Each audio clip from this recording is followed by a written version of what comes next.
ESPN Seth Wickersham released a book, and in that book, he had a couple excerpts talking about Caleb Williams and his camp apparently looking for ways to avoid being drafted by my Chicago Bears. Oh my God. Y'all know we gonna talk about it and break it down right after this. Welcome to your number one spot for all NFL news and content, NFL Central.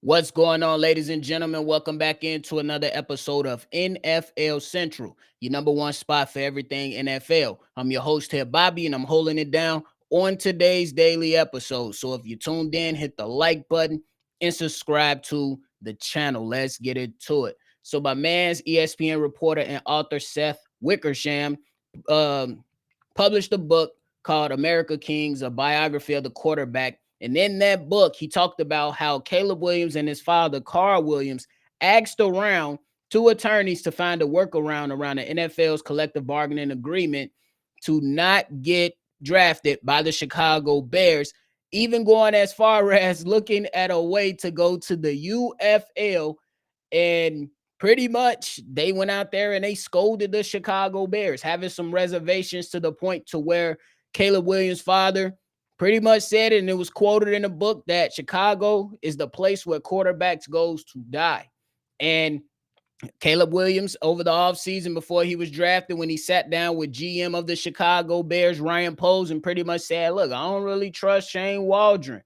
Ryan Poles came back and said, we're drafting you no matter what. Caleb Williams came in and said, hey, you know what? I can do it for this team.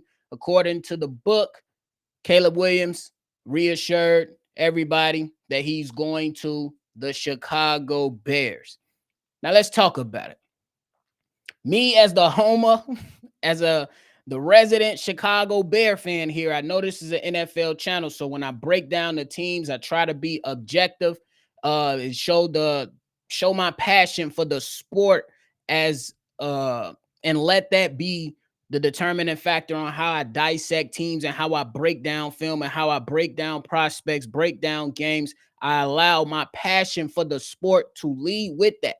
But when my team come into play, I'm not one of those guys that's going to beat around the bush and hide or throw rocks and hide behind my hand. I'm going to hold my team accountable as well. So I'm going to start off by saying, was Caleb Williams wrong?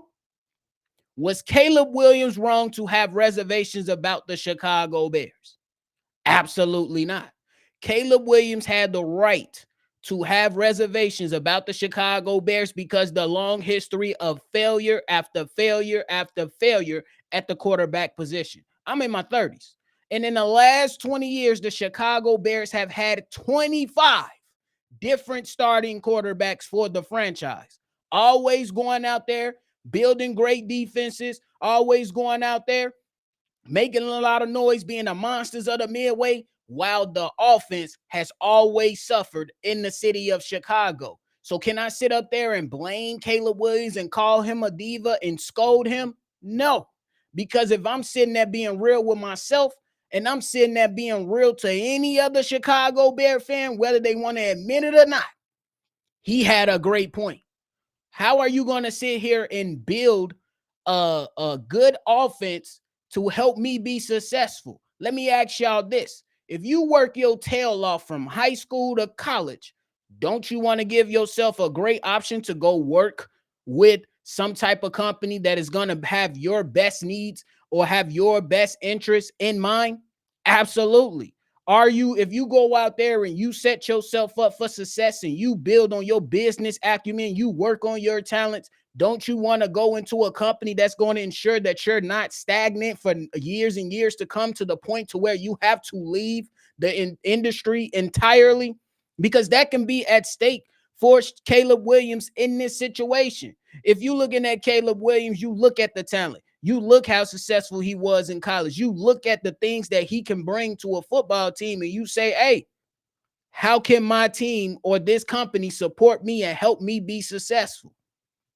So for the people that want to sit out there and be mad, bitch, moan, and cry, it's okay. That's your prerogative. I'm going to stand 10 toes down and hold my organization that I root for every damn Sunday, Monday, Thursday, Saturday, Wednesday, whatever, and say we had a bad track record of holding front offices accountable and building out successful teams. I am in my 30s, and the Chicago Bears' greatest quarterback last played in like 1940. That's Eric Kramer. I don't even know what he looked like if I don't, if Google wasn't present right now to provide that type of photography for me. The greatest quarterback I seen with my own eyes in a Bears uniform was Jay Cutler. It's not much to say. So if you are a Chicago Bears fan listening right now on today's episode, look at the facts. The facts are, when Justin Fields was here, the Chicago Bears did him a disservice. When Mitch Trubisky was here, the Chicago Bears did him a disservice. Justin Fields, in his tenure with the Chicago Bears, was sacked 135 times. And in one season, Caleb Williams was sacked 68 times. So don't go out there and act as if these words coming out of Caleb Williams' camp is something that we're not familiar with. Now, there is some other things that came out and said that he was very intrigued to go to our division rival. Wouldn't you want to go to coach and play under Kevin O'Connell? And you've seen what he was able to do with Kirk Cousins, with my astronaut guy. I can't remember his name right now, so excuse me. And what could potentially happen with JJ McCarthy after we seen the revitalization of Sam Darnold? Keep it a buck. Get your feelings out of it. I understand we root for the team. We love the Chicago Bears, myself included, but we got to hold ourselves accountable and put our feelings to the side, because the narrative is going to try to spend it some type of way and act like none of this shit is facts. When it's all facts. It's all facts. The Chicago Bears have a history of putting good defenses on the field with crappy offenses. Even in the most recent Super Bowl appearance in 06, it was mostly predicated on a historic defense, not Rex Grossman. It wasn't. It was a solid running game that was able to run wild in crazy weather, in the cold weather during that playoff run, and the defense was able to carry and make plays, and the special teams with Devin Hester was able to make plays. But let's call it a dollar, a spade, a quarter, a quarter. The Chicago Bears, when anybody enters this franchise, especially if you're a quarterback, you don't have the most confident that this organization is not gonna destroy your career. That's just what it is. That's just what it is. And for my people that's sitting there still pounding the table, and if you have any intentions of coming out in a time of a loss, or if you see Caleb Williams having a bad game, and if you're going to regurgitate some nonsense and saying, well, he did want to be a Minnesota Viking anyway, or he didn't want to be here anyway, that's some punk ass shit to me, because you missed one of the quotes that he said. I'm going to the Chicago Bears. I'm going to go do it for the team. I'm going to go do it for the city.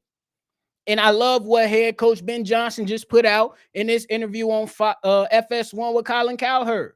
Caleb Williams wants to be here. He's been putting in the work. Take that for what it is. All the turmoil he went through this past season, 20 touchdowns and 6 interceptions, 62% completion percentage, that was with turmoil. If they continue to support him the way that they supported him this season, this offseason, we should get a better product. Nothing is guaranteed in this league. It's on Caleb Williams now. Don't get it misconstrued. It's now on Caleb Williams now. With all the improvements to this team, Caleb Williams has to absolutely show up now. That's just what it is. We supported him. We made moves for Caleb Williams. He has to put up now at this point of his career. And it's not to go out there and say that he has to go out there and absolutely go to the Super Bowl in this year, but we need to see continual improvement. By the time we see game 1 and move on all the way to game 17, we should be like, hey, Caleb Williams is a monster, or Caleb Williams is going to have a hell of a career, because the Chicago Bears finally put their money where their mouth is this past offseason. You go out there, you get the top candidate as a head coaching guy in Ben Johnson. You go out there, you spend a ton of money on this coaching staff. Other coaches from other teams who has a great track record, and put your money where your mouth is. Then you go spend more money and put more money where your mouth is, and then go get you a Joe Tooney. Go get you a Jonah Jackson. Go get you a Drew Dalman. Go and get Grady Jarrett. Draft pretty damn well. It's now in the hands of Caleb Williams, and he got to show up. He got to show up. The Chicago Bears are moving with the present time right now. In the past, the Chicago Bears, they screwed around a lot, spent a lot of money on defense, made a lot of crazy decisions. But the decisions that have been made up until this point of this video, the Chicago Bears have made great decisions. Great decisions. So now it's on the man, Caleb Williams, who said he want to do it for the city. I look at those comments and say, it is what it is, bro. It is what it is. No hard feelings coming from me, and that's a Chicago Bear fan. Holding myself accountable, holding my organization accountable. We have to put up or shut the hell up. It's one way to look at it. The Chicago Bears finally got their stuff together, as it appears. Now, will it translate to wins is the next question to ask. But initially, coming into this draft situation a few years ago with Caleb Williams, how can you be mad at the man? How can you sit up there and be mad at the man? And even going into some of the reports that these coaches didn't want to spend time with him and look at the film, and you know what I'm saying, and he had to watch film by himself, it's crazy to me. It's crazy to me. And that's a shame on the Chicago Bears. It's a shame on the Chicago Bears.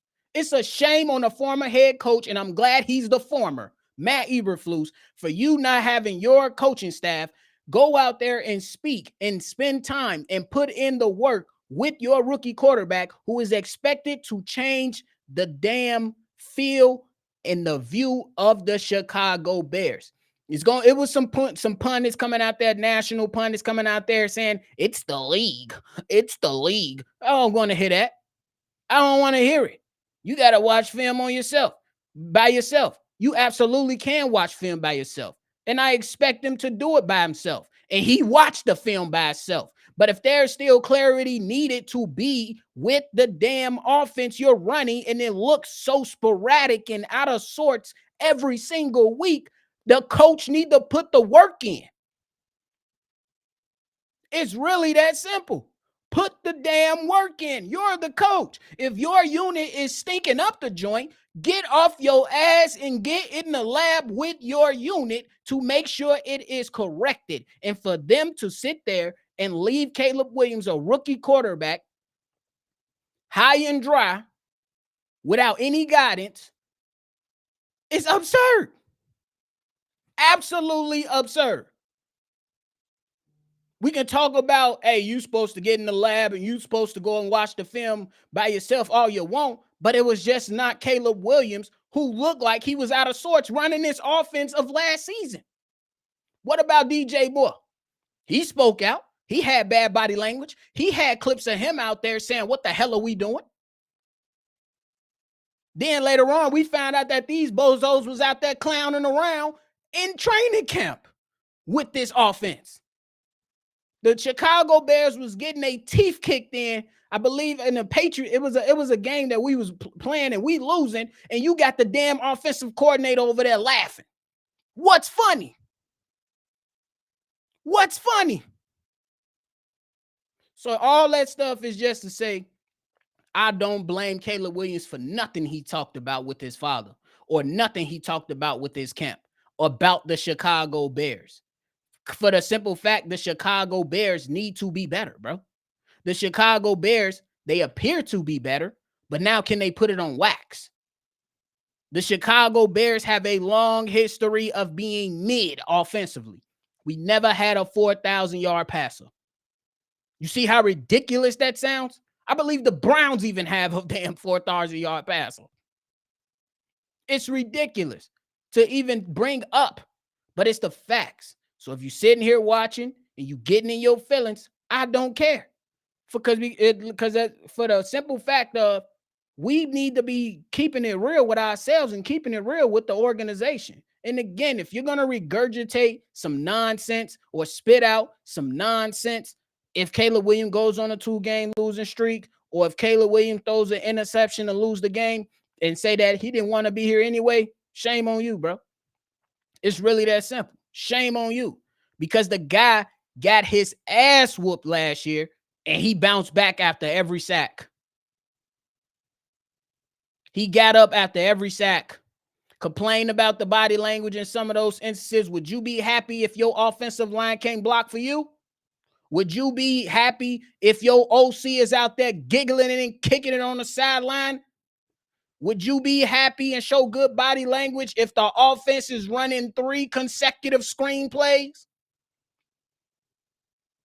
Would you have good body language if you have an opportunity to win the game and the head coach allows the offense and the Washington Commanders to pick up extra yards to win on a Hail Mary? Hell no. So don't come up here trying to play high horse. Let's hold this team accountable if you are tuning in as a Chicago Bear fan. And if you are an outsider trying to throw shade on them, hey, division rivals, I know y'all going to talk greasy. But my other people that's thinking logically, I don't think there's nothing wrong with what transpired into this point. You could probably question the length or the timeline of when this was being published. Yes, fair enough. But the facts are the facts. 25 different starting quarterbacks in the last 20 years. Justin Fields sacked 135 times in his tenure with the Chicago Bears. 68 times sacked in his first year as a rookie, Caleb Williams. Those are the facts. So for him to have those reservations was 100% warranted because look what he endured in his first season. Call it how we see it. Don't beat around the bush. Don't throw your rock and hide your hand. Call it how you see it. Hold the team accountable and get the hell out your feelings. That's just what it is. It's okay to admit that the Chicago Bears offense and this organization has not done what was necessary to make sure we have a good, up-to-date offense to compete around the league. We appear to be there now, but it's time to put it on the field to see if it's actually gonna measure up to what we need to be. But hey, hope y'all enjoy my TED Talk. I appreciate y'all, man. But that is it for me today, man. If y'all tuned in, go ahead and hit that like button and drop your comments down below. Let's have this discussion. Let's talk it out and let's see how we can go ahead and, push it on with the NFL talk. But nonetheless, I appreciate y'all, man. Always love football. And y'all already know I'm going to catch y'all on the next one for sure.